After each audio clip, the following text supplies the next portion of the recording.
Counsel, Attorney Christine, you may proceed with your cross. When you are ready, you may proceed, ma'am. Thank you, Your Honor. Good morning, Celine. Is that the way that you pronounce your name, Celine? Silene. Celine, okay. So, you have been with the COA since 2014, right? August 26, 2014 po. August 26. So that is around 12 years already. Yes po, magti 12 years. Okay.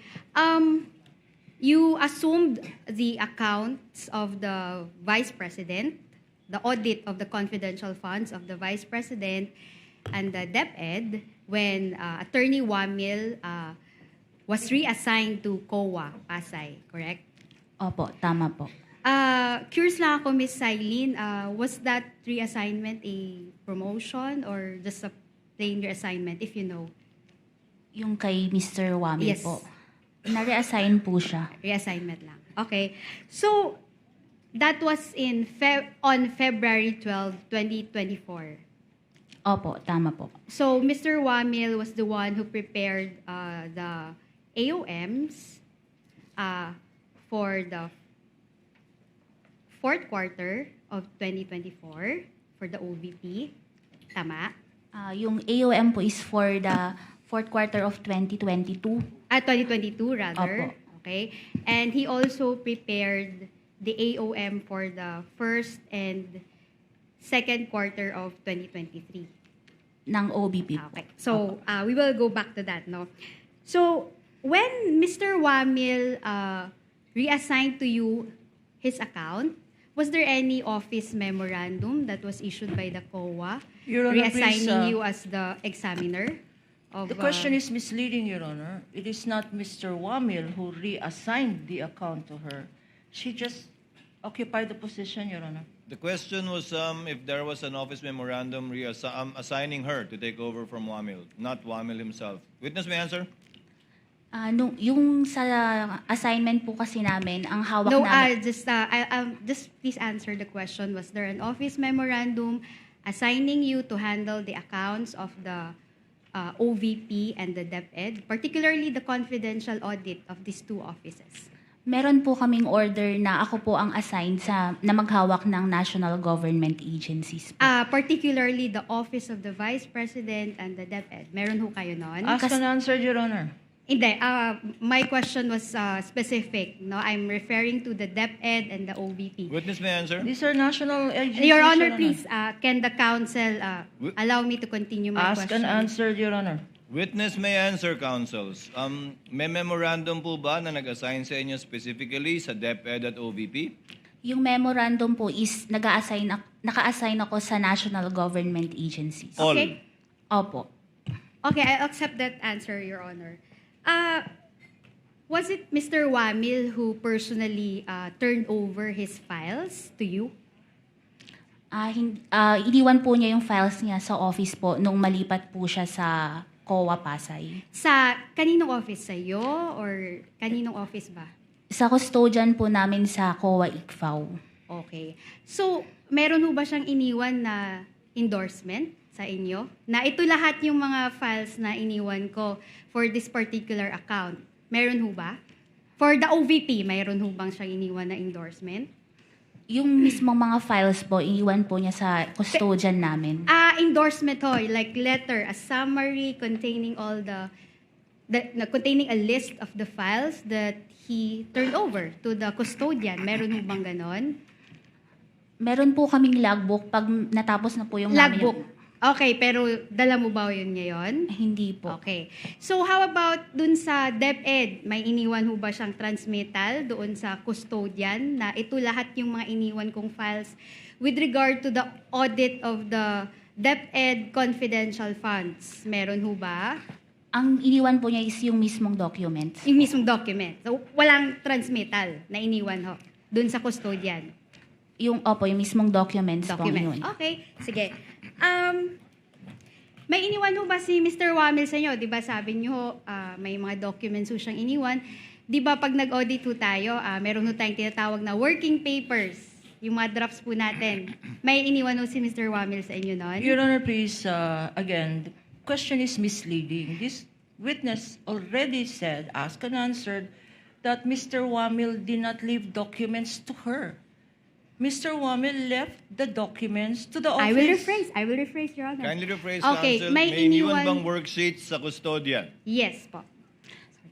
Nakasama po doon sa files yung mga working papers po. All right. I'll take that answer. Kayo ho, paano nyo kinuha yung mga files na yun? Kinuha nyo lang diretso sa custodian? Ano pong proseso nun? Nung ma-assign po sa akin yung sa OBP at sa DepEd, nung nag-submit po sila ng response, ibinigay po sa akin yung response together with the documents na pinagbasehan po nung Audit Observation Memorandum po. Okay. So in short, niroute lang sa'yo yung response. Tama ho? Response together with Yeah. yung AOM, together with the attachment po na yung mga dokumento. Okay. So, kailan ho yan niroute sa inyo? Yung response, yung AOM, mga estimate lang po.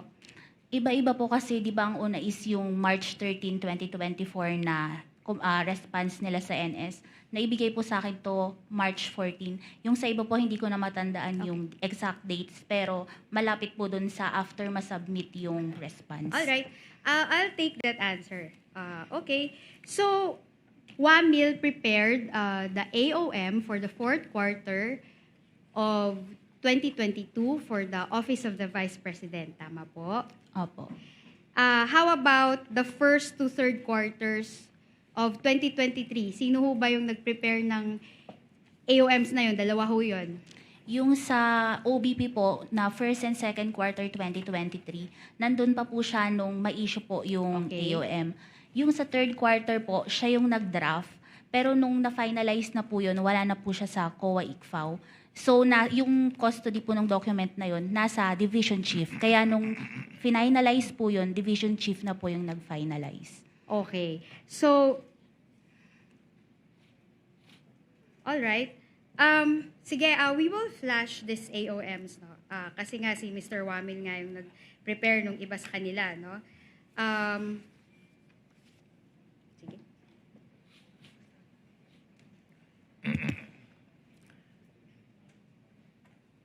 May we know from counsel which AOM she will be flashing? Is it the defendant's document or the prosecution's document? Hello. Because the defendant's documents were not identified nor presented to this witness, Your Honor. Then if counsel wants to confront the witness with documents she has identified, she has to use the prosecution's evidence because that was the one identified by the witness. If she now intends to present the defense documents, they are not documents that have been identified nor authenticated by this witness during her testimony. We will She can confront have the- a continuing objection. Excuse me, counsel. We will have a continuing objection to their presenting their documents which have not been identified by the witness. They are AOMs. AOMs have been identified by the witness, but these are prosecution's AOMs, Your Honor. May I suggest, Your Honor, to the defense counsel, since she refused for us to use the defense witnesses, that she uses now the prosecution's documents. That is up to her, counsel. She may confront the witness with her copy of the AOM. I'm sure she would be competent to testify whether these are the same documents earlier identified as exhibits for the prosecution or not. Counsel, Yes. you may proceed. Yes, correct, Your Honor. And their AOMs, we did not dispute those. So we have the same copies, Your Can Honor. we then, Proceed, if, counsel. in Proceed. connection with that, Your Honor, Hello. since counsel admits that Hello. our AAMs are their defendants' AOMs, can we just use the prosecution's copies, Your Honor? But, Your Honor, we have prepared, Counsel, visual aid counsel. using Show the- them, show the document. Yeah, I will. I am showing the defense document. No, we will No, not agree, Your Honor, the counsel cannot We will dictate not how I agree, will Your proceed Honor. with my cross-examination. Can the counsel, Your Honor, be reminded that I counsel- will counsel cross-examine? We for- will not responded. agree, Your Honor, to What are you not presentation agreeing of to, the Attorney defense Kapunan? documents. I'm sorry? Because precisely there was no stipulation yesterday. There They was, are Your now Honor. constrained. Excuse me, counsel. Allow her to finish, counsel. They are now constrained, Your Honor. I'm sorry.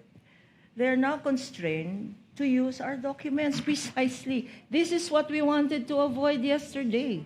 Had we did a comparison, not to belabor the obvious, Your Honor, but now counsel says, anyway, it's the same. So if Your it's the same, what's the objection to using the prosecution's document? Counsel, that water is already under the bridge. You may request assisting counsel to check the copy being presented to Ms. Eileen, and you may make this the subject matter of your redirect later on. Allow counsel to present. Thank you, the Your presiding Honor. officer will allow the counsel to present that document, but notes the continuing objection of Attorney Thank you, Your Gapunan with Honor. respect to this matter. Thank you, Your Honor. Attorney Christine